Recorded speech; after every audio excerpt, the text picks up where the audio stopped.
শতাব্দীর পর শতাব্দী চলে গেল, এখন পর্যন্ত আমাদের হুঁশ ফিরছে না। আর কতগুলো মুসলমানের জীবন গেলে আমাদের হুঁশ ফিরবে? যেদিন আমার বাড়িতে বোম পড়বে ওই দিন হুঁশ ফিরবে, যেদিন আমার বাসায় এসে বোমটা পড়বে ওই দিন হুঁশ ফিরবে, চোখ খুলবে আমাদের। একটা একটা করে ওদের এজেন্ডা ওরা বাস্তবায়ন করেছে। ওদের বলতে কাদের বুঝাচ্ছি এটা আপনারা বুঝে নেবেন।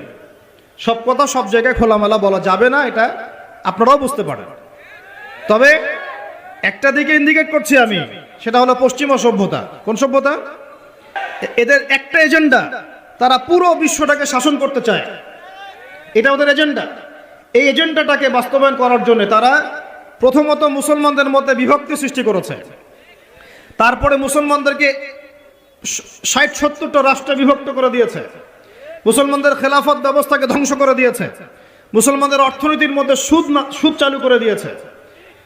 এরপরে সংস্কৃতির অঙ্গনের মধ্যে শিরকের বিষ বাষ্প ঢুকিয়ে দিয়েছে। এরা মুসলমানদের সাথে এমন প্রতারণা করেছে যে মুসলমানরা ওকে যদি বন্ধুরূপে গ্রহণ করে ওর আর শত্রুর প্রয়োজন নাই। ওরা আরো কি করেছে? ওরা আমাদের শিক্ষা ব্যবস্থাটাকেও ধ্বংস করার চেষ্টা করেছে এবং আস্তে আস্তে সেদিকে তারা সফল হচ্ছে। এরপরে আমাদের হুঁশ ফিরছে না। আর যখন মুসলমানরা ঈমান, কালিমা এসব চেতনা নিয়ে দাঁড়ানোর চেষ্টা করেছে, যারাই দাঁড়ানোর চেষ্টা করেছে ওই প্রত্যেকটা রাষ্ট্রকে তারা আক্রমণ করেছে। বিশ্বের বুকে তাকিয়ে দেখেন, একটা একটা করে নাম মেনশন করা যাবে। এরপরে আমরা পড়ে আছি আমাদের সেই ছোট চিন্তার মধ্য দিয়ে, ক্ষুদ্র চিন্তা নিয়ে, কে কোন দল করি আর কে কোন সংগঠন করি, কে কোন রাজনৈতিক দল করি, কে কোথায় হাত বাঁধি, কে আমিন জোরে বলি, কে আসতে বলি, এইগুলোই আমাদের আলোচনার বিষয় হয়ে গেছে। এখন পর্যন্ত বুঝতে পারলাম না যে আমরা সবাই মিলে একটা জাতি, একটা উম্মাহ। আমাদেরকে আল্লাহ দায়িত্ব দিয়েছেন আল্লাহর জমিনে খেলাফতের দায়িত্ব। আল্লাহ পাক আদম আলাইহিস সালামকে এই জমিনে খলিফা করে পাঠিয়েছেন। নূহ আলাইহিস সালাম এই জমিন আল্লাহর খলিফা ছিলেন, ইব্রাহিম খলিফা ছিলেন, মুসা খলিফা ছিলেন, দাউদ খলিফা ছিলেন, সুলাইমান খলিফা ছিলেন, ইউসুফ খলিফা ছিলেন, মুসা ঈসা খলিফা ছিলেন, মুহাম্মদ রাসূলুল্লাহ সাল্লাল্লাহু আলাইহি ওয়াসাল্লাম আল্লাহর খলিফা ছিলেন। এরপরে আবু বকর সিদ্দিক, ওমর, ওসমান, আলী তারা আল্লাহর খেলাফতের দায়িত্ব পালন করেছেন। তখন মুসলমানরা বীরের মতো মাথা উঁচু করে বেঁচেছিল। একজন মুসলমানের গায়ে হাত তুলবে আর একটা মুসলমান মেয়ের ইজ্জত নষ্ট করবে, এই দুঃসাহস দেখানোর সাহস পুরো বিশ্বের কোথাও ছিল না। আর আজকে আমাদের চোখের সামনে হাজার হাজার মুসলমান, একটা টু শব্দ করার কোনো সুযোগ নেই আমাদের। হাত পা বেঁধে ফেলা হয়েছে, হাত পা বেঁধে অত্যাচার করা হচ্ছে দিনের পর দিন। একদিন 200, 300, 500, 1000 ছোট ছোট বাচ্চাদেরকে বোম মেরে হত্যা করা হচ্ছে, আমরা কিছুই বলতে পারি না। যারা এগুলোর পক্ষে কথা বলে তাদেরকে সমাজে বিতর্কিত করা হচ্ছে এবং দাড়িটুপিওয়ালা কিছু মানুষ, তথাকথিত দাড়িটুপিওয়ালা কিছু মানুষ এই মানুষগুলোকে বিতর্কিত করার দায়িত্ব নিয়ে নিয়েছে। এবং আমাদের কারোর সাথে কোনো শত্রুতা নাই, আমাদের সবাই মিলে আমরা যারা আছি, আমাদের প্রশাসন, আমাদের সরকার, আমাদের আম জনতা, আমাদের মা, আমাদের বোন, আমাদের ভাই, সবাই আমরা এক উম্মাহ ইনশাআল্লাহ। আমরা সবাই মুসলমান, এটাই আমাদের পরিচয়, বাস। এর ভিতরে কিছু মুনাফিক ঢুকে গেছে, ওদেরকে আপনারা সাইজ করবেন ইনশাআল্লাহ। আগে ইলম অর্জন করেন, বিশ্বের প্রেক্ষাপট বোঝার চেষ্টা করেন। আল্লাহ রাব্বুল আলামিন আমাদেরকে মহান দায়িত্ব দিয়ে পাঠিয়েছেন। এই দুনিয়াতে আমরা এই দাসত্বের শৃঙ্খলে আবদ্ধ হতে আসি নাই, আমরা মাথা উঁচু করে শাসন করতে এসেছি। আমরা আমাদের জান, মাল, সময়, শ্রম যা আছে কিছু যদি না করতে পারি, অন্তত আমাদের সমর্থন দিয়ে আমরা মাজলুম ভাইদের পাশে থাকবো ইনশাআল্লাহ। না হলে আল্লাহ রাব্বুল আলামিনের কাছে আমাদেরকে কঠিন জবাব দিতে হবে। আরবের ওই মুনাফিকদের কথা বাদ দেন, আরবের চারপাশে যে মুনাফিকরা বসে আছে ওদের কথা বাদ দেন, ভুলে যান। এদের দ্বারা কোনো কাজ হবে না ইনশাআল্লাহ। ইনশাআল্লাহু আযজা ওয়া জাল এমন প্রজন্ম আমরা তৈরি করব ইনশাআল্লাহ, যেই প্রজন্মের প্রত্যেকটা ভাই আমাদের কোরআন তেলাওয়াত করতে পারে, প্রত্যেকটা বোন কোরআন তেলাওয়াত করতে পারে, প্রত্যেকটা ভাই নামাজি মাশাআল্লাহ, প্রত্যেকটা ছেলে হবে ইসমাইলের মতো, পিতা হবে ইব্রাহিমের মতো, মারা হবে হাজরা এবং সারার মতো ইনশাআল্লাহ। তাকবীর, ইনশাআল্লাহ জোরে বলেন ইনশাআল্লাহ। আমরা এমন প্রজন্ম গড়ব ইনশাআল্লাহ, যে প্রজন্মের এক একটা ছেলে হবে ইসমাইলের মতো, এক একটা পিতা হবে ইব্রাহিমের মতো, এক একটা মা বোন হবে হাজরার মতো ইনশাআল্লাহ, সারা আলাইহিস সালামের মতো। আপনি 10টা বাচ্চা না নিয়ে একটা বাচ্চা নেন, ওই একটা বাচ্চাকে আপনি খালিদের মতো বড় করেন। একটা মেয়ে আপনি মানুষ করেন আয়েশা রাদিয়াল্লাহু আনহার মতো। একটা স্ত্রী নেন, আপনি একটা স্ত্রীকে আপনি খাদিজার মতো বানান ইনশাআল্লাহ। একটা প্রজন্ম আমাদেরকে গড়ে দেন। একজন দায়ী, একজন বক্তা, একজন আলেম, 10 জন আলেম, একটা সরকার কিচ্ছু করতে পারবে না যতক্ষণ না আপনারা পরিবর্তন হচ্ছেন। আপনাদেরকে পরিবর্তন হতে হবে।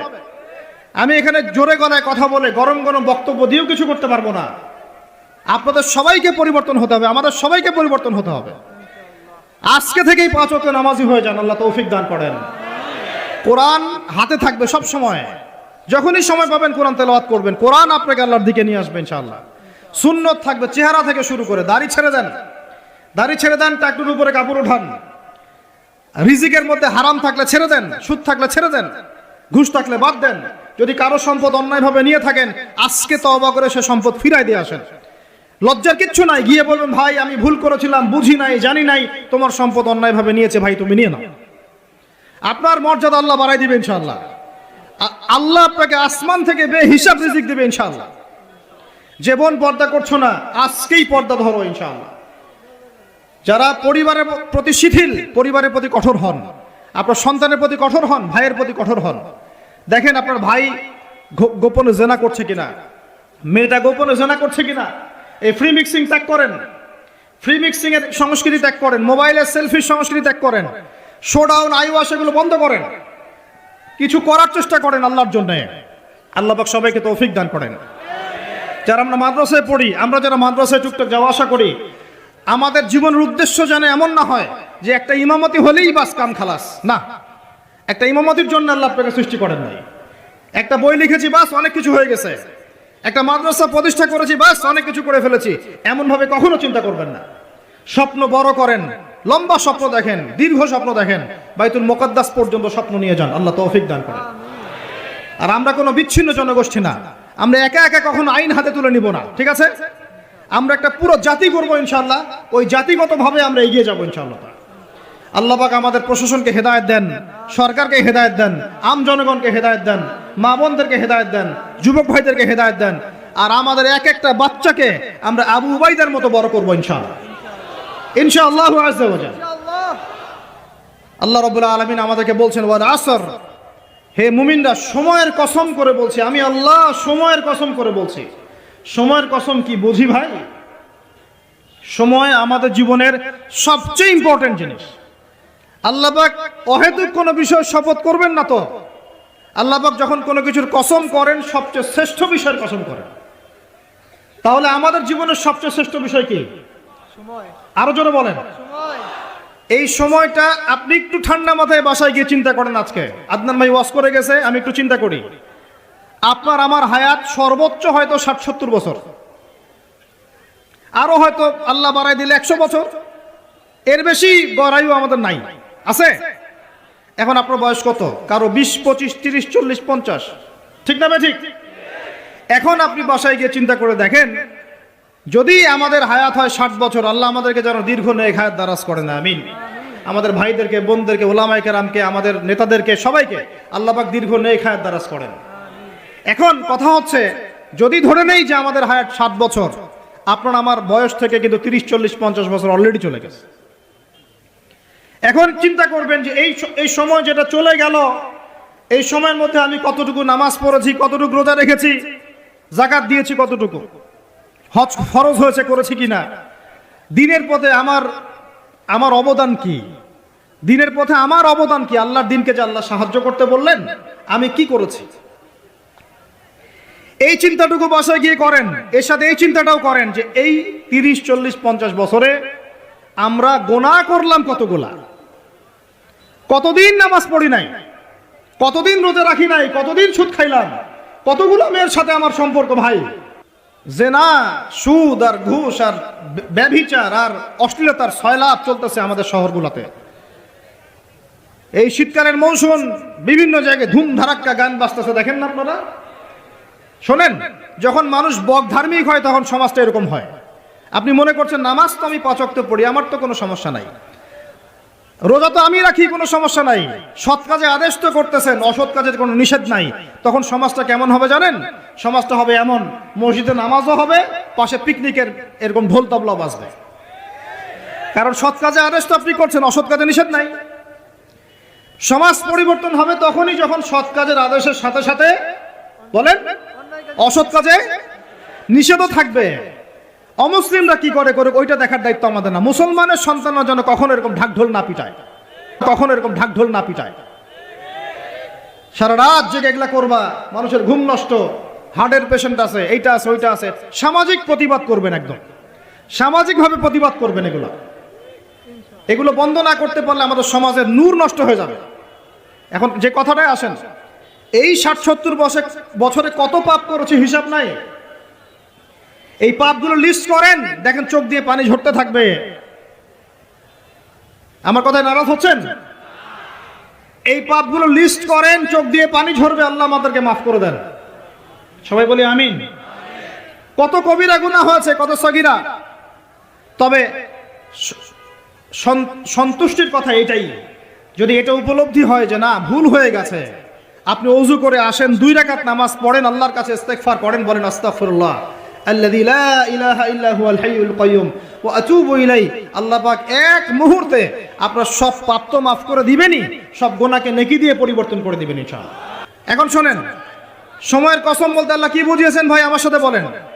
সময়ের গুরুত্ব, সময়ের, আরো আসতে বলেন, সময়ের। ওয়াল আসরি মানে সময়ের কসম, মানে সময়ের গুরুত্ব। আমাদেরকে সময়কে গুরুত্ব প্রদান করতে হবে। আল্লাহ পাক তৌফিক দান করেন। আজকে বাসায় কি করব? হায়াতের হিসাব নিব, কি করেছি এত বছরে, আর কি কি পাপ করেছি। পাপগুলোর কথা মনে পড়লে তওবা করে ফিরে আসবো ইনশাআল্লাহ। আল্লাহ পাক তৌফিক দান করেন। আর এখন বাকি সময় যতটুকু হায়াত আমাদের বাকি আছে, আমাদের কি কর্তব্য বলেন ভাই? আমাদের কর্তব্য কি এতটুকুই যেভাবে জীবনযাপন করছি এইটুকুই করব, না আমাদের কথা কি বোঝা যায় না? যায় না। আমাদের কর্তব্য কি বলেন? 1 নাম্বার, আমরা নিজেরা আগে আল্লাহ পাকের কোরআন এবং নবীর সুন্নতের উপর আমল করবো ইনশাআল্লাহ। রাজি আছি? 2, আমাদের পরিবারকে এর উপরে প্রতিষ্ঠা করবো ইনশাআল্লাহ। রাজি আছি? 3, আমাদের সন্তানদেরকে কোরআন সুন্নাহ অনুযায়ী বড় করবো ইনশাআল্লাহ। রাজি আছি?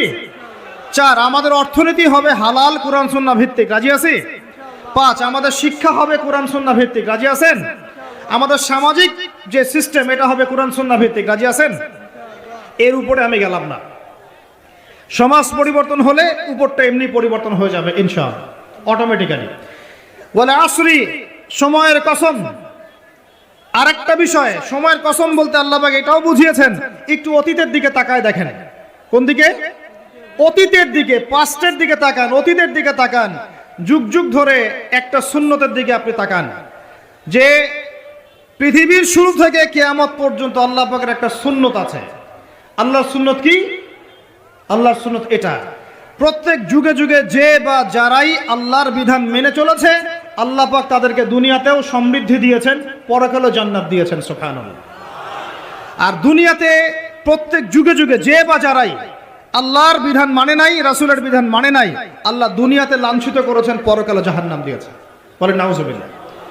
আমার কথা বুঝতে পারলেন ভাই? আরো একবার রিপিট করছি, আল্লাহর সুন্নত কি? আল্লাহর সুন্নত হচ্ছে প্রত্যেক যুগে যুগে যে বা যারাই আল্লাহ এবং তার রাসূলের বিধান মেনে চলেছে, আল্লাহ দুনিয়াতেও সুখী করেছেন, পরকালেও জান্নাত দিয়েছে। প্রত্যেক যুগে যুগে যে বা যারাই দুনিয়াতে আল্লাহ এবং তার রাসূলের বিধান মেনে চলে নাই, দুনিয়াতেও লাঞ্ছনা, পরকালেও বলেন লাঞ্ছনা। এখন একটা এক্সাম্পল দেই, নূহ আলাইহিস সালামের যুগ দেখেন, যারা আল্লাহর বিধান মেনেছে আল্লাহ নাজাত দিয়েছেন, মানে নাই ডুবিয়ে মেরেছেন। ঠিক আছে কথা? মূসার যুগ দেখেন আলাইহিস সালাম, আল্লাহর বিধান মেনেছে, বনু ইসরাইলকে নাজাত দিয়েছেন, মানে নাই ফেরাউনকে ডুবায় মেরেছেন।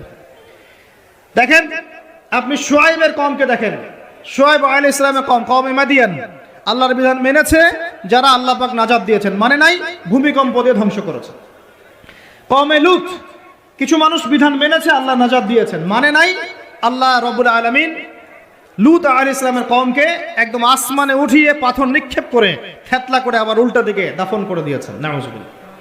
এদের পাপ ছিল, এটা সমকামী ছিল, সমকামী, যে সমকামিতা এখন ছড়িয়ে পড়ছে আপনাদের মধ্যে। নাউজুবিল্লাহ। আল্লাহ পাক আমাদেরকে হেফাজত করেন। একইভাবে নবী সাল্লাল্লাহু আলাইহি ওয়াসাল্লামের যুগ তাকান, এই যে আবু জেহেল, আবু লাহাব, উতবা, শাইবা, রাবিআ, এরা আল্লাহর বিধান মানে নাই, আল্লাহ ধ্বংস করেছেন। আবু বকর, ওমর, ওসমান, আলী রাদিয়াল্লাহু আনহু আজমাইন, তারা মেনেছেন, আল্লাহ দুনিয়াতে সমৃদ্ধি দিয়েছেন, পরকালে জান্নাত। বুঝাতে পারলাম কি ভাই? ওয়াল আসরি মানে কি বুঝাতে পারলাম? আল্লাহ পাক এই সময়ের কসম করে বলছেন, হে মানুষ শোনো, ইন্নাল ইনসানা লাফি খুসর, সমস্ত মানুষই ক্ষতির মধ্যে আছে। বলেন নাউজুবিল্লাহ। এখানে আল্লাহ পাক একদম আমভাবে সবাইকে বলছেন সবাই ক্ষতির মধ্যে আছে। মানুষের ক্ষতি কয় প্রকার? আমার সাথে বলেন, মানুষের ক্ষতি দুই প্রকার। কয় প্রকার?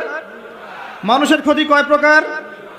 এক, ইহকালীন ক্ষতি, দুই, পরকালীন ক্ষতি। এক, ইহকালীন ক্ষতি, দুই, পরকালীন ক্ষতি। ইহকালীন ক্ষতি কি?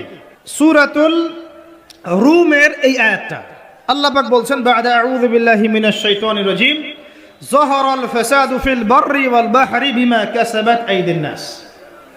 আল্লাহ পাক বলছেন জলে, জলে মানে পানিতে, এবং স্থলে মানে এই যে জমিনে, জলে এবং স্থলে যত বিপর্যয়, অরাজকতা, এই যে আপনারা দেখছেন ফাসাদ, ফিতনা যে ছড়িয়ে পড়ছে, এগুলো মানুষের হাতের কামাই, মানুষের হাতের কামাই।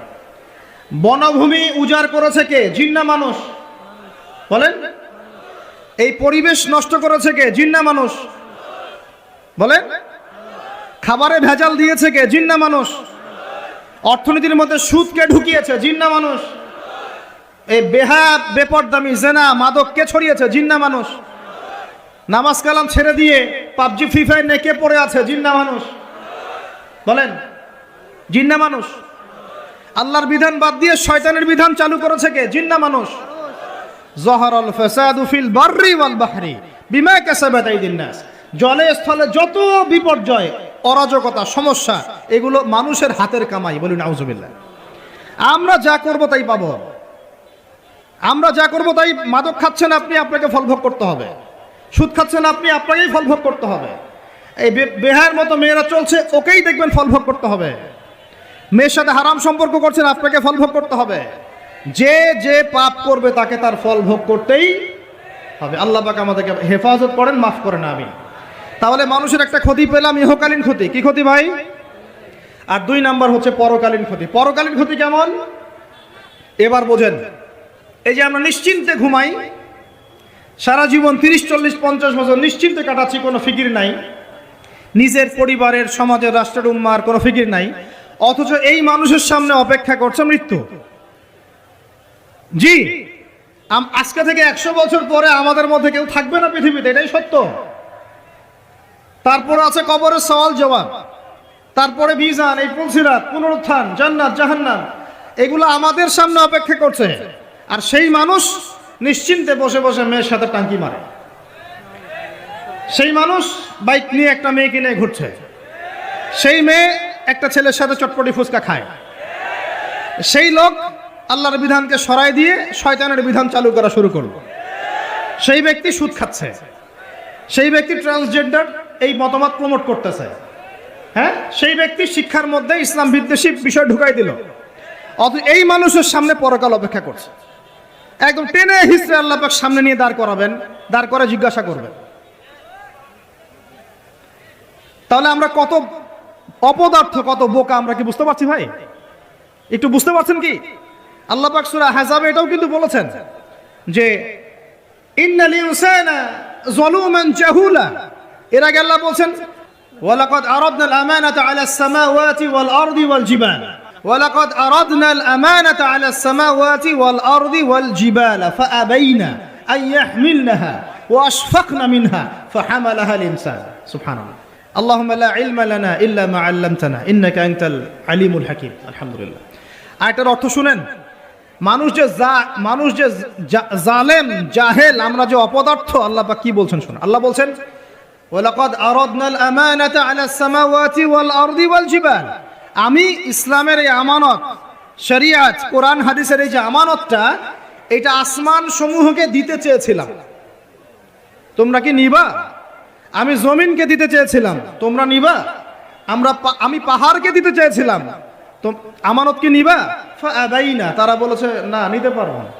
ওয়া আশফাকনা মিনহা, তারা অক্ষমতা প্রদর্শন করেছে। ফাহামালাহা আল ইনসান, মানুষ সেই আমানতটা কাঁধের মধ্যে বহন করেছে। আমরা সেই আমানত কি করেছি ভাই? কাঁধে বহন করেছি। আল্লাহ পাক বলছেন ইন্নাল ইনসানা যালুমান জাহুলা। মানুষ কত জালেম, মানুষ কত জাহেল। আমাদের সামনে পরকালীন এই কঠিন জবাবদিহিতা অপেক্ষা করছে।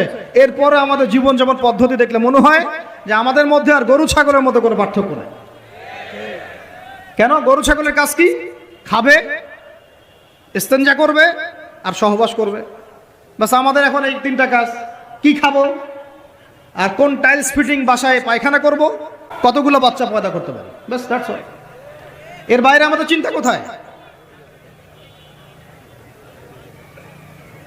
আচ্ছা, এবার আসেন, সময়ের কসম বুঝতে পারলেন? ইন্নাল ইনসানা লাফি খুসর বুঝতে পারলেন? আচ্ছা, আল্লাহ পাক এবার আমাদেরকে বলছেন, আচ্ছা ঠিক আছে, 4টা গুণ অর্জন করো। কয়টা ভাই?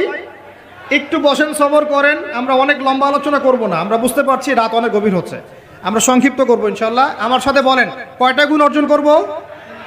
আল্লাহ পাক বলছেন এই 4টা গুণ যারা অর্জন করবে তারা ওই ক্ষতি থেকে বেঁচে থাকবে ইনশাআল্লাহ। সুবহানাল্লাহ। দুনিয়াতেও তারা সফল হবে, পরকালেও সফল হবে ইনশাআল্লাহ। আল্লাহ বলছেন ইল্লাল্লাযীনা আমানু, তারা নয় যারা এক ঈমান এনেছে, তারা ক্ষতির মধ্যে নাই, যারা ঈমান এনেছে। 2 ওয়া আমিলুস সলিহাত, সৎ আমল সম্পাদন করেছে। কি আমল? সৎ আমল। তারপরে ওয়া তাওয়াসাউ বিল হক, পরস্পরকে সত্যের উপদেশ দিয়েছে। কিসের উপদেশ? সত্যের। 4 ওয়া তাওয়াসাউ বিস সবর, এবং পরস্পরকে ধৈর্যের উপদেশ দিয়েছে। কয়টা বললাম বলেন তো ভাই? আমার সাথে বলেন। 1 নাম্বার কি? যারা, আপনারা কি হাসি তামাশা করতে আসছেন এখানে? এটা ক্লাসের মতো মনে করেন, এটা একটা ক্লাসের মতো মনে করেন। ট্রেডিশনাল ওয়াজ মাহফিল বাদ দেন, ওই সুর গল্প কেচ্চা কাহিনী বন্ধ করেন, কিছু শিখেন। 4টা গুণাবলী অর্জন করলে ক্ষতি থেকে বাঁচতে পারবো, অন্যথায় কোনো সুযোগ নাই। যত বড় ফকিহ হন, আলেম হন, মুহাদ্দিস হন, মুফাসসির হন, পলিটিক্যাল নেতা হন, কোনো লাভ নাই, কিচ্ছু হবে না পরকালে, একদম নাজাতের রাস্তা বন্ধ যদি 4টা গুণাবলী অর্জন না করতে পারি। কয়টা ভাই? 1 নাম্বার ইল্লাল্লাযীনা আমানু, যারা ঈমানদার হয়েছে। 1 নাম্বার কি? ঈমানদার হয়েছে, পাক্কা ঈমানদার হয়েছে। 2 নাম্বার ওয়া আমিলুস সলিহাত, সৎ আমল করেছে। কি আমল? ওয়া তাওয়াসাউ বিল হক, হকের দাওয়াত দিয়েছে। কিসের দাওয়াত? 4 নাম্বার ওয়া তাওয়াসাউ বিস সবর, ধৈর্যের দাওয়াত দিয়েছে, ধৈর্যের উপদেশ। কিসের উপদেশ? এটা কি শুধু একজন ব্যক্তির উপরে বর্তাবে, না সবার উপর দায়িত্ব? এই সূরায় কি শুধু আলেমদেরকে উদ্দেশ্য করা হচ্ছে? শুধু মুফাসসিরদেরকে, শুধু মুহাদ্দিসদেরকে, শুধু বক্তাদেরকে, নাকি সবাইকে? এই সবাই মিলে যখন এই 4টা গুণাবলী অর্জন করবেন, দেখবেন ইনশাআল্লাহ দুনিয়াতেও বিজয় আমাদের, পরকালে আমাদের ইনশাআল্লাহ। এবার একটু ব্যাখ্যা করি সংক্ষিপ্ত করে। ঈমান মানে কি? ঈমান অর্থ কি? বিশ্বাস। ঈমানের পিলার কয়টা? ঈমানের স্তম্ভ পিলার কয়টা? বলেন 6টা। কয়টা? আমার সাথে বলেন কয়টা? 1 নাম্বার আল্লাহ বিশ্বাস। কোথায় বিশ্বাস? এক আল্লাহ বিশ্বাস, আল্লাহ ছাড়া কোনো মাবুদ নাই, এবং আল্লাহর তাওহীদে বিশ্বাস, শিরক থেকে দূরে থাকা। 2 আল্লাহ পাকের মালায়েকা ফেরেশতা মণ্ডলীতে বিশ্বাস। ফেরেশতায় বিশ্বাস করি তো ইনশাআল্লাহ? এই জায়গাটাতে ফেরেশতারা আছেন, বিশ্বাস করেন? আমাদের 2 কাঁধে ফেরেশতা আছেন, বিশ্বাস করেন? আপনি যখন আয়াতুল কুরসি পড়ে ঘুমান, তখন একজন ফেরেশতা আপনাকে পাহারা দেন, বিশ্বাস করেন? সুবহানাল্লাহ, সুবহানাল্লাহ। এরকম অগণিত অসংখ্য ফেরেশতা আছে আল্লাহ পাকের। কতগুলা? এই আরশে আজিম, এই আমরা বলি আরশে আজিম, একটা জায়গা আছে 7ম আসমানের উপরে, তার নাম হলো বাইতুল মামুর। কি নাম? বাইতুল। ওটা হচ্ছে একটা ফেরেশতাদের তাওয়াফ করার জায়গা। আমরা যেমন কাবা ঘরে তাওয়াফ করি না? করি না? কারা কারা করেছেন হাত তোলেন। মাশাআল্লাহ, মাশাআল্লাহ। আল্লাহ পাক আরো বেশি করার তৌফিক দান করেন, আর যারা করে নাই তাদেরকেও তৌফিক দান করেন। আল্লাহ পাক সবাইকে হজ করার তৌফিক দান করেন। শোনেন, তবে একটা কথা বলে রাখি, ওই হজ উমরা সফরে গিয়ে, প্রসঙ্গ অন্যদিকে চলে যাচ্ছে ওই জন্য বলতে যাচ্ছি না লম্বা করে, হজ উমরা সফরে গিয়ে এই মোবাইল ফোনগুলো নিয়ে যাবেন না, এই বাটন ফোন নিয়ে যাবেন। এই মোবাইল ফোন হজ উমরা সফরও নষ্ট করে ফেলেছে। এই হজ উমরা সফরে আমরা দেখে আসলাম যে মোবাইল ফোনের কারণে মানুষ ইবাদতের যে নূর নষ্ট করে ফেলেছে। ওখানে গিয়ে সেলফি, শোডাউন, এইটা ওইটা, আল্লাহ মাফ করেন আমাদেরকে। আর সুবহানাল্লাহ, মানুষ এখন হারাম এলাকাতেও দেখি সিগারেট খায় বসে বসে। হ্যাঁ, হারামের বাইরে, মসজিদ নববীর বাইরে আমি তো দেখেছি এক মহিলাকেও সিগারেট খাইতে। কথা বুঝতে পারছেন? মানুষের সাইকোলজি এমন হয়ে গেছে এখন যে নববী হারাম এগুলোর পাশে বসে মানুষ সিগারেট খাচ্ছে, স্মোক করতেছে। আপনারা যারা এই সফরে গিয়েছেন বা যাবেন ভবিষ্যতে, এই ফোন আর এই জিনিসগুলো আপনারা কখনো, খবরদার এগুলো কখনো করতে যাবেন না। সিগারেট তো এমনিতেই খাবেন না, বলছি মোবাইল ফোনও নিয়ে যাবেন না, এই স্মার্টফোনটা নিয়ে যাবেন না। যে ফোনটাতে বাটন কথা বলা যায় এতটুকু নিয়ে যাবেন। যদি নিয়ে যেতেই হয় এটাকে হোটেলে বা কোথাও রেখে আসবেন, ইবাদতের মধ্যে এটা নিয়ে যাবেন। যাই হোক, ওইদিকে যাচ্ছি না, ওইটা অন্য প্রসঙ্গ। যেটা বলতে চাচ্ছিলাম যে আল্লাহ পাকের অগণিত ফেরেশতা আছেন, এই ফেরেশতাদের তাওয়াফের জন্য আল্লাহ পাক একটা ঘর বানিয়েছেন, তার নাম বাইতুল মামুর। কি নাম? তো এই বাইতুল মামুরে যে ফেরেশতা একবার তাওয়াফ করে, কয়বার ভাই? সে আর কিয়ামত পর্যন্ত তাওয়াফের সুযোগ পাবে না। বলেন সুবহানাল্লাহি ওয়া বিহামদিহি সুবহানাল্লাহিল আযীম। তাহলে আপনি কি বুঝতে পারলেন আল্লাহর ফেরেশতার সংখ্যা কত?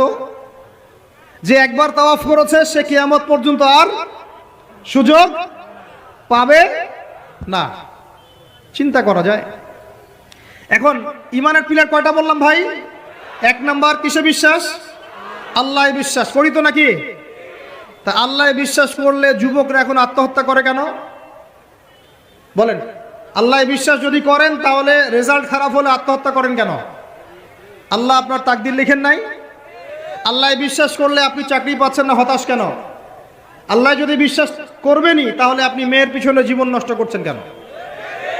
আল্লাহতে যদি বিশ্বাস থাকেই তাহলে নামাজ নাই কেন? আল্লাহ যদি বিশ্বাস করেনি আলহামদুলিল্লাহ, তাহলে যাকাত দেন না কেন? তাহলে দ্বীনের জন্য কোনো ফিকির নাই কেন? দ্বীনি ইলম অর্জন কেন করেন না? কেন কোরআন তেলাওয়াত করা শেখেন না? কথাগুলো কি কষ্ট পাচ্ছেন? একটু পান। আমি দোয়া করি একটু যেন আপনি কষ্ট পান, এবং এই কষ্টটা যেন আপনাকে আল্লাহর দিকে নিয়ে আসে। এই কষ্টটাই যেন আপনাকে আল্লাহর দিকে নিয়ে আসে। আল্লাহ তৌফিক দান করেন, আমিন। সবসময় নরম নরম ওয়াজে কাজ হয় না, সবসময় নরম নরম কথা বলে কাজ হয় না। আমাদের কাছে আবু বকর রাদিয়াল্লাহু আনহুর সুন্নতও আছে, ওমর ইবনে খাত্তাবের সুন্নতও আছে। আল্লাহ পাক আমাদেরকে তৌফিক দান করেন, আমিন। তাহলে ভাই আল্লাহ বিশ্বাস করবো তো ইনশাআল্লাহ? তাহলে এক কথায় আল্লাহর কোনো হুকুম ছাড়া যাবে না। রাজি? আল্লাহ পাকের কোনো হুকুম আহকাম ছাড়বো না ইনশাআল্লাহ। রাজি আছেন? আল্লাহ তুমি কবুল করো, আমিন। 2, আল্লাহ পাকের ফেরেশতা মণ্ডলীতে বিশ্বাস করি তো ইনশাআল্লাহ? ফেরেশতায় বিশ্বাস করলে গোপন পাপ কিভাবে করতে পারি? ফেরেশতায় বিশ্বাস করলে বাথরুমে পাপ করেন কিভাবে? ফোনের মধ্যে পাপ করেন কিভাবে? গোপনে মেয়ের সাথে পাপ করেন কিভাবে? গোপনে গোপনে পরকিয়া করেন কিভাবে? যদি আল্লাহকে আমরা, আল্লাহর ফেরেশতার বিশ্বাস থাকেই, তাহলে আমাদের এই ফেরেশতারা লিখছে না সব কিছু? লিখছে না? আল্লাহ পাক আমাদেরকে বিশ্বাস করার মতো করার তৌফিক দান করেন। হাদিসে জিবরিল সহিহ মুসলিমে আছে এবং মিশকাতে আছে। হাদিসে জিবরিলের মধ্যে নবী সাল্লাল্লাহু আলাইহি ওয়াসাল্লাম বলেছেন, আন তা'বুদাল্লাহা কাআন্নাকা তারাহ ফাইন লাম তাকুন তারাহু ফাইন্নাহু ইয়ারাক। শোনো মুসলমানরা, তুমি এমন ভাবে আল্লাহর ইবাদত করো যেন তুমি আল্লাহকে দেখছো, আর যদি তুমি আল্লাহকে দেখতে না পারো তাহলে জেনে রাখবা আল্লাহ তোমাকে দেখছেন। এই বিশ্বাসটার নাম হলো ইহসান। কি নাম? ইহসান। এই ইহসানের সাথে ইবাদত করলে আমাদের মধ্যে সবসময় আল্লাহ কনসিয়াসনেস থাকবে। আল্লাহর ফেরেশতারা লিখছেন, আল্লাহ দেখছেন। অতএব প্রকাশ্য গোপনে আমার দ্বারা পাপ করা সম্ভব না। এরপরে পাপ হতে পারে কি না? হতে পারে না? পারে না? যদি পাপ হয়ে যায় কি করবেন? হতাশ হয়ে যাবেন না। যতবার পাপ হবে 2 রাকাত নামাজ, যতবার পাপ হবে ওযু করে 2 রাকাত নামাজ, ইনশাআল্লাহ আল্লাহ পাক পাপ মাফ করে দিবেন ইনশাআল্লাহ। তাই বলে আল্লাহ পাকের এই দয়ার সুযোগ নিয়ে পাপ করতেই থাকবেন এমন না। দয়ার সুযোগ নিয়ে পাপ করতেই থাকবেন এমনটা নয়। আল্লাহ পাক যেমন গফুর রহিম, আল্লাহ পাক তেমনি শাদীদুল ইকাব। আল্লাহ পাক যেমন রহমান রহিম, পরম করুণাময় অসীম দয়ালু, আল্লাহ পাক তেমনি কঠিন শাস্তিদাতাও বটে। ঠিক আছে? 2 নম্বর পিলার মালায়েকায় বিশ্বাস। 3 নম্বর ওয়া কুতুবিহি, আল্লাহ পাকের সমস্ত আসমানি কিতাবে বিশ্বাস করব। রাজি আছি তো ইনশাআল্লাহ? তাহলে কোরআন পড়া শিখবো তো ইনশাআল্লাহ? তেলাওয়াত, আরবি ভাষা, আরবি ব্যাকরণ, তাফসীর এতটুকু শিখতে হবে। আল্লাহ পাক তৌফিক দান করেন। ওয়া রুসুলিহি, আল্লাহ পাকের সমস্ত রাসূলে বিশ্বাস করব তো ইনশাআল্লাহ? আমরা কি শুধু নবী মুহাম্মদকে বিশ্বাস করি সাল্লাল্লাহু আলাইহি ওয়াসাল্লাম, না সমস্ত রাসূলকে বিশ্বাস করি? বলেন, কনসেপ্ট ক্লিয়ার করেন। আচ্ছা, আরেকটা কথা, আমাদের নবীজির পরে কি আরো নবী আসতে পারে? তো অনেক মানুষ যে বলছে যে গোলাম আহমেদ কাদিয়ানীও নবী, বাংলাদেশে যে এগুলোর সংখ্যা দিন দিন বাড়ছে, তা আমাদের কোনো ভূমিকা নাই কেন? আমাদের কি মনে হয় যে আল্লাহ পাক আমাদেরকে ধরবে না? শোনেন, যাদের প্রত্যক্ষ মদতে আর পৃষ্ঠপোষকতায় বাংলার মাটিতে এগুলো ছড়াচ্ছে, আল্লাহ পাক এক একজন জালেমের কঠিন হিসাব নেবেন ইনশাআল্লাহ। আর আমরা তো অজ্ঞ হলাম কিভাবে? ঈসাই মুসলিম আবার কি? মুসলমানদের মধ্যে কোনো ঈসাই মুসলিম বলে কোনো শব্দ নাই। আমাদের কালিমা স্পষ্ট, লা ইলাহা ইল্লাল্লাহ, আল্লাহ ছাড়া কোনো মাবুদ নাই, মুহাম্মাদুর রাসূলুল্লাহ, মুহাম্মদ সাল্লাল্লাহু আলাইহি ওয়াসাল্লাম আল্লাহ পাকের সর্বশেষ নবী। তারপর লা নবিয়্যা বা'দা, তারপরে কোনো নবী আসবে না। আর এই ধরনের দাওয়াত যদি দিতে কেউ আসে, একটা চল লাগাই দিবেন ধরে। তারপর কি হবে দেখা যাবে, একদম কষে থাপ্পড় লাগাই দিবেন একটা। মুহাম্মদ সাল্লাল্লাহু আলাইহি ওয়াসাল্লামের উম্মত হয়ে থাকলে এদেরকে একদম সুযোগ দিবেন না আপনি। আমার নবীর পরেও নবী আসবে এমন মতবাদ প্রচার করতেছেন, আউযুবিল্লাহ। ওলামায়ে কেরাম বাংলার জমিনে থাকতে এটা কখনো সম্ভব হবে না ইনশাআল্লাহ। এদের যত পণ্য আছে, এগুলো একটা পণ্য ব্যবহার করবেন না কখনো। লিস্ট করে দেখবেন কোন কোন পণ্য এদের। আমি এগুলো বলতে চাচ্ছি না পাবলিকলি। সচেতন হন, ইমান কোন দিক দিয়ে বের হয়ে চলে গেল, আল্লাহ পাক আমাদেরকে মাফ করেন। নবীজি এই যুগের কথাই বলছিলেন সম্ভবত, যে ইউসবিহুর রাজুলু মুমিনান ওয়া ইউমসি কাফিরান, একজন ব্যক্তি সকাল করবে মুমিন অবস্থায়, সন্ধ্যা হবে কাফের অবস্থায়। আস্তাগফিরুল্লাহ। ওয়া ইউমসি মুমিনান ওয়া ইউসবিহু কাফিরান, সন্ধ্যা করবে মুমিন অবস্থায়, সকাল হতে হতে কাফের হয়ে যাবে। ইয়াবিউর রাজুলু দীনাহু লিআরদিদ দুনিয়া, দুনিয়ার সামান্য স্বার্থে মানুষ তার দিনকে বিক্রি করে দিবে। বাংলার গ্রামে গ্রামে এখন এই যে খ্রিস্টান মিশনারিদের তৎপরতা দেখা যাচ্ছে। মানুষকে, মুসলমানদেরকে খ্রিস্টান বানানো হচ্ছে টাকার প্রলোভন দিয়ে, চিকিৎসা সেবার প্রলোভন দিয়ে। আপনারা কি দেখেও না দেখার ভান করছেন, শুনেও না শোনার ভান করছেন? যাদের প্রত্যক্ষ মদত এগুলো হচ্ছে, আল্লাহ পাকের কাছে জবাব দেওয়ার জন্য প্রস্তুত হয়ে যান আপনারা। দুনিয়াতে হয়তো কিছু হবে না, কেউ কিছু করতে পারবে না, কিন্তু কাল কিয়ামতে কে ছাড়ে আপনাকে তাই দেখে নিব আমরা ইনশাআল্লাহ। বিশ্বাস করেন, ওমর রাদিয়াল্লাহু আনহু বলছেন, এই যে কোরআন হাতে নিয়ে বলছি আমি, ওমর ইবনে খাত্তাব রাদিয়াল্লাহু আনহু একদিন তার উটের ময়লা পরিষ্কার করছেন, যখন তিনি অর্ধেক বিশ্বের খলিফা উটের ময়লা পরিষ্কার করছেন। আলী ইবনে আবি তালেব এসে বলছেন যে, ইয়া আমিরুল মুমিনিন, আপনি আপনার পরবর্তী খলিফাদের উপরে কত কঠিন বোঝা চাপাই দিচ্ছেন। এত কিছু করার পরে নিজে উটের বোঝাও, উটের ময়লাও পরিষ্কার করছেন, আমাদের জন্য এত কঠিন করে দিলেন খেলাফতের দায়িত্ব। তখন ওমর ইবনে খাত্তাব বলছেন, এই কথাটা শোনেন। তিনি বলছেন যে আমাকে উচ্চ প্রশংসায় ভাসিও না, ইয়া আবুল হাসান। আবুল হাসান হচ্ছে আলী রাদিয়াল্লাহু আনহুর নাম। হে আলী, আমাকে উচ্চ প্রশংসায় ভাসিও না। আমি ভয় করি ইরাক তো তখন মুসলমানদের আওতায় আছে, ইরাকের ফোরাত নদীর কিনারায় যদি কোনো ছাগলের বাচ্চাও না খেয়ে মারা যায়, আমি ওমর ভয় করি কাল কিয়ামতের মাঠে আল্লাহ আমাকে এর জন্য জবাবদিহি করাবেন। কি বুঝলেন? ওই যুগ আর এই যুগ লা ইস্তামিআন, এটা কখনো একসাথে মিলবে না। এগুলা জাদুঘরে চলে গেছে এখন। তিনি বলছেন, ওমর রাদিয়াল্লাহু আনহু যিনি জান্নাতের সার্টিফিকেট প্রাপ্ত মানুষ, যার জান্নাতের ঘর আল্লাহ রসুল দেখে এসেছেন, তিনি বলছেন যে আমি ভয় করি ইরাকের ফোরাত নদীর কিনারায় কোনো মেষপালক বা ছাগলের বাচ্চা, মেষ শাবক, তারাও যদি না খেয়ে পানির পিপাসায় মারা যায়, আমি ওমর ভয় করি কাল কিয়ামতের মাঠে আল্লাহ আমাকে জবাবদিহি করাবে। আর কিছু বলতে হবে আপনাদেরকে? বাস, যার মধ্যে নফসের মধ্যে নূর আছে, তার জন্য উপদেশ যথেষ্ট।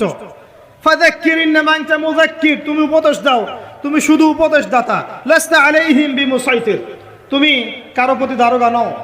ফাযাক্কির ইন্নাফাআতিয যিকরা, যদি উপদেশ কাজে আসে উপদেশ দিয়ে যাও। সায়াযাক্কারু মান ইয়াখশা, যে আল্লাহকে ভয় করে সে ইনশাআল্লাহ অতি শীঘ্রই লাইনে চলে আসবে। আল্লাহকে ভয় করো, বাস আমাদের কাজ এতটুকুই, এর বেশি আমাদের কোনো দায়িত্ব নাই। এখন শোনেন, যে কথা বলতে এতদূর চলে আসলাম, মুহাম্মদ সাল্লাল্লাহু আলাইহি ওয়াসাল্লামের পরে আর কোনো নবী আছে? আকীদা স্পষ্ট থাকবে তো ইনশাআল্লাহ?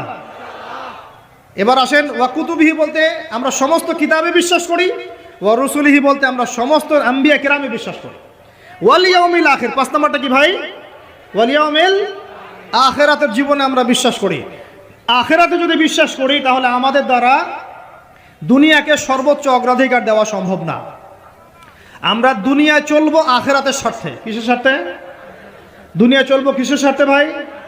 আল্লাহ তৌফিক দান করেন, আমিন। আমাদের চলার মূল মন্ত্র একটাই, কোন কাজ আমাদেরকে আখিরাতে বেনিফিটেড করবে, উপকার দিবে, ওই কাজে আমি আসি। যেই কাজ আমাকে পরকালে কোনো ফায়দা দেয় না, ওই কাজে আমি নাই। কথা ক্লিয়ার? যেই কাজ আমাকে আখিরাতে কি দিবে, ফায়দা দিবে, সেই কাজে আমি আসি। যেই কাজ ফায়দা দিবে না, সেই কাজে কি? তো এখন গার্লফ্রেন্ড ফায়দা দিবে? সুদ ফায়দা দিবে? বলেন। অন্যের সম্পদ আত্মসাৎ করা ফায়দা দিবে? জুলুম করলে ফায়দা দিবে? বুঝবেন, আল্লাহ পাক বোঝার তৌফিক দান করেন, আমিন। 6 নম্বরটা হচ্ছে ওয়া আন তুমিনা বিল কদরি খাইরিহি ওয়া শাররিহি, তাকদীর বা ভালো মন্দের এই ফয়সালার প্রতি, আল্লাহর পক্ষ থেকে ফয়সালার প্রতি তুমি বিশ্বাস করবে। এই 6টা হলো পিলার। 6 নম্বর পিলারটা কি ভাই? তাকদীর বা ভাগ্যে বিশ্বাস করা। করি কিনা? এইখানে আপনাদের সাথে আমার কথা। তাকদীর বা ভাগ্যে বিশ্বাস করলে রিজিক নিয়ে এত পেরেশান হওয়ার কিছু নাই। তাকদীর ভাগ্যে বিশ্বাস করলে এই যে ছোটখাটো বিপদ আপদ বালা মুসিবত আসতেছে আমাদের জীবনে, আসতে আসে না, এগুলোতে বিচলিত হওয়ার কিছু নাই, কিছু নাই। আমার তাকদীরে যা লেখা হয়েছে আল্লাহ পাক ছাড়া এটা কেউ বদলাতে পারবে না। আপনার আমার তাকদীরে যদি লেখা থাকে যে আমাদের হাতে আল্লাহর জমিনে আল্লাহর কালিমার পতাকা প্রতিষ্ঠিত হবেই, কোনো শক্তি ঠেকাতে পারবে না ইনশাআল্লাহ। আর যদি না লেখা থাকে তাহলে সারা দুনিয়া মিলেও আমার কোনো উপকার করতে পারবে না। আমরা আল্লাহর প্রতি পূর্ণ তাওয়াক্কুল করি, পূর্ণ বিশ্বাস রাখি ইনশাআল্লাহ। আর এটাও বিশ্বাস করি ইনশাআল্লাহ তাআলা আল্লাহ পাক আমাদের হাতে আল্লাহর জমিনে দিন কায়েম করাবেন ইনশাআল্লাহ তাআলা। কেউ আটকাতে পারবে না ইনশাআল্লাহ তাআলা, যদি আল্লাহ পাক আমাদের সাথে থাকেন। এখন আল্লাহ কার সাথে থাকবেন? ওই যে শুরুতে বলেছি, ইন তানসুরুল্লাহ ইয়ানসুরুকুম, যে আল্লাহর দিনকে সাহায্য করে আল্লাহ তার সাথে থাকবে ইনশাআল্লাহ। কথা ঠিক আছে ভাই? আচ্ছা, আর বেশ বাড়ালাম না। এবার আসেন, 1 নম্বর বুঝলেন, ইমানদার হতে হলে এইরকম ইমানদার হতে হবে। কয় পিলার ভাই? কয় পিলার? 1 নম্বর বলেন আল্লাহ বিশ্বাস, 2 নম্বর ফেরেশতায় বিশ্বাস, 3 নম্বর হ্যাঁ আসমানি কিতাব সমূহ, 4 নম্বর নবী রাসূলগণ, 5 নম্বর পরকাল, 6 নম্বর মুখস্থ থাকবে ইনশাআল্লাহ। এই 6টা পিলারকে 3টা কাজ করবেন। কয়টা কাজ?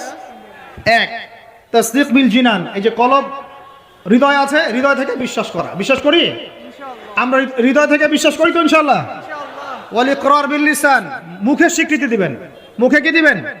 স্বীকৃতি দিচ্ছি কিনা। আর 3 নাম্বার হচ্ছে ওয়াল আমালু বিল আরকান, কাজে প্রমাণ করা, কাজে বাস্তবায়ন। এখন যদি কেউ বলে আমি ইমানদার, নামাজ পড়ে না, কাজে বাস্তবায়ন হলো?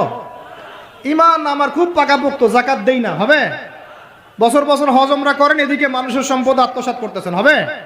ব্যাস, এই কথা ক্লিয়ার বোঝা যাচ্ছে কি? আল্লাহ পাক আমাদের সবাইকে তৌফিক দান করেন। এই ঈমান যদি থাকে ইনশাআল্লাহ দুনিয়াও সফল, পরকালও সফল। 2, ওয়া আমিলুস সলিহাত, আমলে সলেহ মানে কি? এক কথায় বোঝেন, এক কথায় বোঝেন। আমলে সলেহ মানে হচ্ছে আল্লাহ পাক কোরআনে এবং তার রাসূল হাদিসে, আমার সাথে বলেন, আল্লাহ পাক কোরআনে তার রাসূল হাদিসে যত নেক আমল করতে বলেছেন সব নেক আমল করা হলো আমলে সলেহ। ক্লিয়ার? আল্লাহ পাক কোরআনুল কারীমে তার রাসূল হাদিসের মধ্যে যত নেক কাজ করতে বলেছেন সেগুলো করার নাম আমলে সলেহ। যেমন নামাজ, যেমন সওম, যেমন সাদাকা, যেমন রমজানে সওম রাখা, হজ করা, উমরা করা, পিতা মাতার সাথে ভালো ব্যবহার, এমনকি মুসলিম ভাইয়ের সাথে হাসি মুখে কথা বলা, মুসাফা করা, হাসি মুখে কথা বলা, এগুলো থেকে শুরু করে যত উচ্চ পর্যায় পর্যন্ত আছে, একদম আপনার চেহারা দাড়ি থেকে নিয়ে জিহাদের ময়দান পর্যন্ত সবকিছু কি আমলে সলেহ। ক্লিয়ার কথা? এবার আরেকটা বিষয় বোঝেন, আমলে সলেহের এটা হচ্ছে একটা পিঠ। পয়সার যেমন 2 পিঠ থাকে, এটা আমলে সলেহের 1 পিঠ। আরেক পিঠে কি আছে? আরেক পিঠে আছে আল্লাহ পাক কোরআনে তার রাসূল হাদিসে যত মন্দ কাজ থেকে দূরে থাকতে বলেছেন সেগুলো থেকে দূরে থাকার নাম হলো আমলে সলেহ। বুঝতে পারি নাই? একটা পিঠ তো চিনলেন, ভালো কাজগুলো করা, আরেকটা পিঠও চিনেন। আল্লাহ পাক কোরআনে তার রাসূল হাদিসে যত খারাপ কাজ থেকে দূরে থাকতে বলেছেন, দূরে থাকার নাম, আরো জোরে বলেন, দূরে থাকার নাম। এই যে আপনি সুদ খাচ্ছেন না, এটাই আমলে চলে। এই যে আপনি শেভ করছেন না, এটা আমলে চলে। এই যে আপনি অন্যর সম্পদ আত্মসাৎ করছেন না, এটা আমলে চলে। বেপরদায় চলছেন না, এটাই আমলে চলে। আল্লাহ পাক গীবত করতে নিষেধ করেছেন, করছেন না, এটা আমলে চলে। আল্লাহ পাক এতিমের সম্পদ আত্মসাৎ করতে নিষেধ করেছেন, আপনি যে করছেন না, এটা আমলে চলে। আল্লাহ বলছেন লা তাকরাবু জিনা, জেনার কাছে যেও না, কাছেও যেও না, আপনি যে যাচ্ছেন না, এটাও চলে। মানে ভালো কাজগুলো করার নাম যেমন আমলে চলে, খারাপ থেকে দূরে থাকার নাম কি? ক্লিয়ার কথা? তাহলে 1 নম্বর ঈমান বুঝতে পারলেন, আমলে চলে বুঝতে পারলেন। 3 নম্বর ওয়া তাওয়াসাউ বিল হক, হকের দাওয়াত দেওয়া। হকের, আর হকটা কি ভাই? হক মানে কি? কে বলতে পারবেন? হক মানে কি? আমার হাতে কি এটা? এই জুমার রাত চলতেছে না, কালকে জুমার দিন। জুমার দিন একটা সূরা পড়তে হয়, সূরাটার নাম কি? জোরে বলেন। সূরা কাহাফ জুমার দিনে তেলাওয়াত করলে এক জুমা থেকে আরেক জুমা পর্যন্ত আপনার এই যে হায়াত, এটা ইমানে নূর দিয়ে আল্লাহ ভরে দিবেন ইনশাআল্লাহ। হে মুমিন মুসলমান শোনো, হক সত্য সেটাই যা তোমার রবের পক্ষ থেকে নাজিল হয়। সুবহানাল্লাহ। হকের সংজ্ঞা বুঝতে পারলাম? হক বা সত্য সেটাই যা তোমার রবের পক্ষ থেকে নাজিল হয়। এখন আমাকে বলেন, আল্লাহর পক্ষ থেকে কি নাজিল হয়েছে বলেন? আচ্ছা, যখন তাওরাত নাজিল হয়েছিল ওটা কি হক ছিল না বাতিল ছিল? হক ছিল। জাবুর হক ছিল। তারপর ইনজিল, সর্বশেষ যে কোরআন নাজিল হলো এটা কি হলো তাহলে? এখন কোরআনের ব্যাখ্যায় হাদিস আছে না নাই? হাদিস আছে না নাই? নাকি শুধু কোরআন মানলেই হবে, হাদিস মানার দরকার নাই? এরকমও তো দল আছে আমাদের দেশে, আছে না? খবরদার এসব এই ফিতনায় পা দিবেন না। ওয়া মা ইয়ানতিকু আনিল হাওয়া, আল্লাহ বলছেন আল্লাহর নবী নিজের মন গড়া কোনো কথা বলতেন না। ইন হুয়া ইল্লা ওয়াহয়ু ইউহা, তিনি শুধু সেই কথাই বলতেন যা তার কাছে ওহী করা হয়েছে। হাদিসের কথাগুলো এগুলো আল্লাহর পক্ষ থেকে আসা, নবী সাল্লাল্লাহু আলাইহি ওয়াসাল্লাম তার জবানে বলেছেন। সুবহানাল্লাহ। এখন এই কোরআন এবং হাদিস হলো হকের মানদণ্ড। তাহলে কোরআন হাদিসের সাথে যা মিলবে তা আমি নিব, যা মিলবে না তা নিব। আবার বলি, কোরআন হাদিসের সাথে যা মিলবে তা আমি নিব, যা মিলবে না তা আমি নিব না। বাস, যা মিলবে তাই নেবেন। যার কথাই কোরআন সুন্নাহর সাথে মিলবে আপনি নেবেন, মিলছে না নিবেন না। আবার কোনো কথা যদি দেখেন কোরআন সুন্নাহর সাথে মেলে নাই, ওটা দেওয়ালে ছুঁড়ে ফেলে দিবেন, কোনো দরকার নেই। হতেই পারে মানুষের সব কথাই যে একদম 100% পারফেক্ট হবে, নট নেসেসারি, ভুল হতে পারে। যদি দেখা যায় কোরআন সুন্নাহর সাথে মেলে নাই, ছুঁড়ে ফেলে দিবেন। যেটা মিলেছে অবশ্যই নিতে হবে। এখন হকের মানদণ্ড কি পেলাম বলেন? হকের মানদণ্ড কি? কোরআন এবং এই হকের দাওয়াত আল্লাহ পাক দিতে বলছেন। এই হকের দাওয়াত দেওয়ার দায়িত্ব কি শুধু একা আমার, একা এই যে আলেম ওলামায়ে কেরামের, নাকি আমাদের সবার? দাওয়াতের মেহনত আপনি করবেন অবশ্যই, কিন্তু ইখতিলাফি মাসআলা, ফিকহি মাসআলা, গভীর যে বিষয়গুলো, এগুলো নিয়ে আপনি কথা বলবেন না।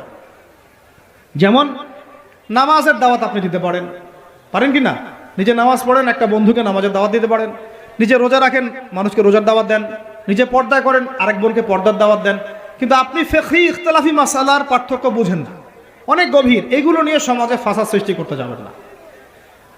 ফিকহি মাসআলার হাত বাঁধার, আমিনের, রফউল ইয়াদাইনের, জোরে আমিন, আস্তে আমিন, তারাবি, এইটা ওইটা, অনেক যে ব্যাপারগুলো আছে, এগুলো ফিকহি ইখতিলাফি মাসআলা, যেগুলোর গভীর জ্ঞান অর্জন না করা পর্যন্ত কেউ ইজতিহাদ করতে পারে না। এই জন্য ওলামায়ে কেরামের কাছে আমরা যাই, ওলামায়ে কেরাম যেটা ফতোয়া দেন সেটা আমরা গ্রহণ করি। আমরা ওলামায়ে কেরামের সোহবত থেকে দিন শিখবো ইনশাআল্লাহ। কথা ঠিক আছে ভাই? একা একা দিন শিখবেন না, ওলামায়ে কেরামের সাথে পরামর্শ করে সোহবত থেকে দিন শিখবেন। আর হকপন্থী ওলামায়ে কেরাম আর বাতিলপন্থী ওলামায়ে কেরাম কারা, এটা তো স্পষ্ট হয়ে যাচ্ছে দিন দিন। স্পষ্ট হয় নাই? তাহলে হক বলতে বোঝাচ্ছি কোরআন এবং হাদিস। আল্লাহ পাক কোরআন হাদিসের এই হকের দাওয়াতটা সবাইকে দেওয়ার তৌফিক দান করেন। দাওয়াতটা কি দিব শুধু সৎ কাজে আদেশ করব নাকি অসৎ কাজে নিষেধ করব বলেন? আচ্ছা, এইটা মূলনীতি দাওয়াতের। শোনেন, এই কথাটা ভালো করে শোনেন। আল্লাহর নবী সাল্লাল্লাহু আলাইহি ওয়াসাল্লামের চেয়ে ভদ্র কোনো মানুষ ছিল? আসবে? আসছিল কখনো? নম্র, সভ্য, ভদ্র কোনো মানুষ পৃথিবীতে কখনো আসছে তার চাইতে? আসবে? তা এখন আমাকে বলেন তো, তাহলে তাকে মার খাইতে হলো কেন? ভদ্র মানুষ, নম্র মানুষ, মানুষের ভালো চান, এতিমের পাশে দাঁড়ান, বিধবার পাশে দাঁড়ান, কোনোদিন কাউকে একটা গায়ে টাচ করেন নাই, কটু কথা বলেন নাই, কখনো মিথ্যা কথা বলেন নাই, আল আমিন। তো এই মানুষটাকে মানুষ 15 বার হত্যা করার চেষ্টা করেছে। কতবার? 15 বার আল্লাহর নবীকে হত্যা করার চেষ্টা করেছে। তার দাঁত মানুষ মেরে ভেঙে দিয়েছে, তার পা মচকে দিয়েছে, তারপরে তার মাথার মধ্যে আঘাত করেছে, কড়া ঢুকে গেছে উহুদের যুদ্ধের দিন, পিঠের মধ্যে উটের নাড়ি ভুড়ি চাপিয়ে দিয়েছে, দড়ি দিয়ে ফাঁস দেওয়ার চেষ্টা করেছে। তো এই কাজগুলো রাহমাতুল আলামিন নবী মুহাম্মদ সাল্লাল্লাহু আলাইহি ওয়াসাল্লামের ক্ষেত্রে কেন হলো? তিনি যদি সৎ কাজে আদেশ করতেন শুধু, তাহলে সমাজের মানুষ তাকে মাথায় তুলে না রাখত। যখন থেকে তিনি সৎ কাজে আদেশের সাথে অন্যায়ের নিষেধগুলো করা শুরু করেছেন, তখন থেকেই সমাজের অন্যায়কারীরা তার শত্রু হয়ে গেছে। কথা কি বোঝা যায় না? যায় না? আল্লাহ পাক আয়াত নাজিল করলেন, কুল ইয়া আইয়ুহাল কাফিরুন, বলো হে কাফের, লা আ'বুদু মা তা'বুদুন, তোমরা যার ইবাদত করো আমি তার ইবাদত করি না। ওয়ালা আনতুম আ'বিদুনা মা আ'বুদ ওয়ালা আনা আ'বিদুম মা আ'বাদতুম ওয়ালা আনতুম আ'বিদুনা মা আ'বুদ লাকুম দীনুকুম ওয়ালিয়া, তোমাদের দিন তোমাদের, আমার দিন আমার। এখন আমরা কি করছি জানেন? সমাজে আমরা সত্য মিথ্যা, হক বাতিল, নোংরা পরিষ্কার সব একসাথে করার চেষ্টা করতেছি। এটা হবে না কখনো। সত্য মিথ্যা, ন্যায় অন্যায় আলাদা হয়ে যাবে ইনশাআল্লাহ, হক বাতিল পার্থক্য হয়ে যাবে ইনশাআল্লাহ। এটাই ইসলাম। অতএব সৎ কাজে আদেশের সাথে সাথে অসৎ কাজে নিষেধও থাকতে হবে। আল্লাহ পাক তৌফিক দান করেন, আমিন। এটা হলো হকের দাওয়াত। 3, 4 ওয়া তাওয়াসাউ বিস সবর, ধৈর্যের উপদেশ। তো এখন আমাকে উত্তর দেন দেখি, হকের সাথে ধৈর্যের সম্পর্ক কি? বলেন, কে বলতে পারবেন? হকের দাওয়াতের সাথে ধৈর্যের কি সম্পর্ক? হ্যাঁ, মাশাআল্লাহ, ভেরি গুড। যখন হকের দাওয়াত দিবেন, সুরসুরি মার্কা দাওয়াত না, গোলালু মার্কা দাওয়াত না যে সব তরকারি দিয়ে চলে, এমন না। যখন সত্য মিথ্যা স্পষ্ট করবেন আপনি, তখন চতুর্দিক থেকে আপনার কাছে বাধা আসবে। কথা বুঝতে পারছেন? প্রথম বাধা আসবে আপনার পরিবার থেকে।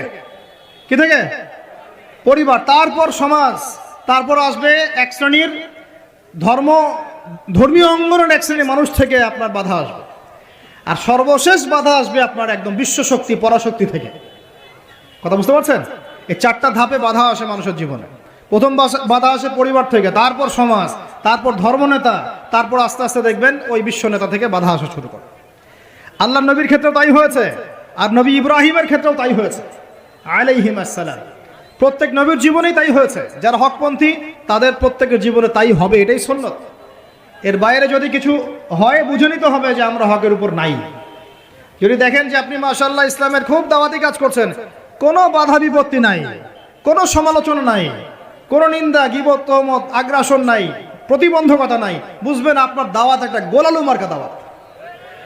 এই দাওয়াতে 1000 বছরও যদি আপনি দাওয়াতি কাজ করেন, আল্লাহর জমিনে দিন কায়েম হবে না, কোনোদিনও না। আল্লাহ পাক আমাদেরকে বোঝার তৌফিক দান করেন। তাহলে হকের সাথে সবরের সম্পর্ক কি? হকের দাওয়াত দিতে গেলে বাধা বিপত্তি, বালা মুসিবত আসবে, তখন আমাদেরকে কি করতে হবে? সবর করতে হবে, ধৈর্য ধরতে হবে। এবং এই সবরের উপর ইস্তেকামা থাকলে আল্লাহ পাকের পক্ষ থেকে সাহায্য নেমে আসবে ইনশাআল্লাহ। এখন আল্লাহ পাক কোরআনে আমাদেরকে বলছেন, এই 4টা গুণাবলী অর্জন না করলে তোমরা সবাই ক্ষতির মধ্যে আছো। আল্লাহ পাক আমাদের সবাইকে 4টা গুণাবলী অর্জন করার তৌফিক দান করেন। আল্লাহ পাক বললেন, সময়ের কসম, এই সময় মহাকালের কসম করে বলতেছি যে ইন্নাল ইনসানা লাফি খুসর, তোমরা সব মানুষ ক্ষতির মধ্যে আছো। তবে এই 4টা গুণাবলী যারা অর্জন করতে পেরেছে, এরা বাদ দিয়ে ইল্লাল্লাযীনা আমানু, যারা খাঁটি ঈমানদার হয়েছে। কয় পিলার? 6 পিলার। ওয়া আমিলুস সলিহাত, বেশি বেশি সৎ আমল করেছে। সৎ আমলের কয়টা পিঠ? 2টা। একটা হলো ভালো কাজগুলো করা, মন্দ কাজগুলো ছাড়া। তারপর তাওয়াসাউ বিল হক, পরস্পরকে হকের দাওয়াত দেয়া। দিব কিনা আমরা ইনশাআল্লাহ? এখানেও 2 সূরত। কয় সূরত? একটা সৎ কাজে আদেশ, একটা অসৎ কাজে নিষেধ। আরেকটা হলো তাওয়াসাউ বিস সবর, এবং ধৈর্য ধরবো। বাধা বিপত্তি আসবে, বাধা বিপত্তি, বালা মুসিবত আসবে। হকের পথে নামেন, আপনিও ফেস করবেন। এই সময় আমরা কি করব? হতাশ হয়ে যাব? হাত গুটে বসে থাকবো? সবর, ধৈর্য ধরবো। ধৈর্যের ব্যাখ্যা আবার এটা না, ধৈর্যের ব্যাখ্যা আবার এটা না যে একদম হাত গুটে বসে থাকবো, দেখি কবে পরিবর্তন হয়, তারপরে মাঠে নামবো, এমন না। বরং পরিবেশ পরিস্থিতি পরিবর্তন করার চেষ্টা করার নাম ধৈর্য। কথা বুঝতে পারছেন ভাই? এই জাহেলিয়াত দূর করার যে মেহনত, এই মেহনতটা করার নাম হলো ধৈর্য। এই ধৈর্যের অনেক সুরত হয়, এটা ইনশাআল্লাহ আরেকদিন সবর নিয়ে আলোচনা হবে। আল্লাহ পাক আমরা সবাইকে সবর করার তৌফিক দান করেন, আমিন। সবরের দৃষ্টান্ত রেখে গেছেন স্বয়ং নবী মুহাম্মদ সাল্লাল্লাহু আলাইহি ওয়াসাল্লাম। 23 বছর তিনি নববী, এই নবুয়তের জীবন, তার সিরাত গ্রন্থ পড়ে দেখেন, আর রাহিকুল মাখতুম পড়েন, রহমাতুল লিল আলামিন পড়েন, নবী মুস্তাফা পড়েন, তারপরে আপনার আর অনেক কিতাব আছে, সিরাতে মুস্তাফা পড়েন, সিরাত বিশ্বকোষ পড়ে দেখেন, দেখবেন তার জীবনের প্রত্যেক পদে পদে সবর আর ধৈর্য, সবর আর ধৈর্য। আল্লাহ রাব্বুল আলামিন আমরা সবাইকে এই 4টা গুণাবলী অর্জন করার তৌফিক এনায়েত করেন বলি আমিন। প্রিয় মুসলিম ভাইরা, আমরা শেষ অংশে চলে আসছি। আমরা সবাই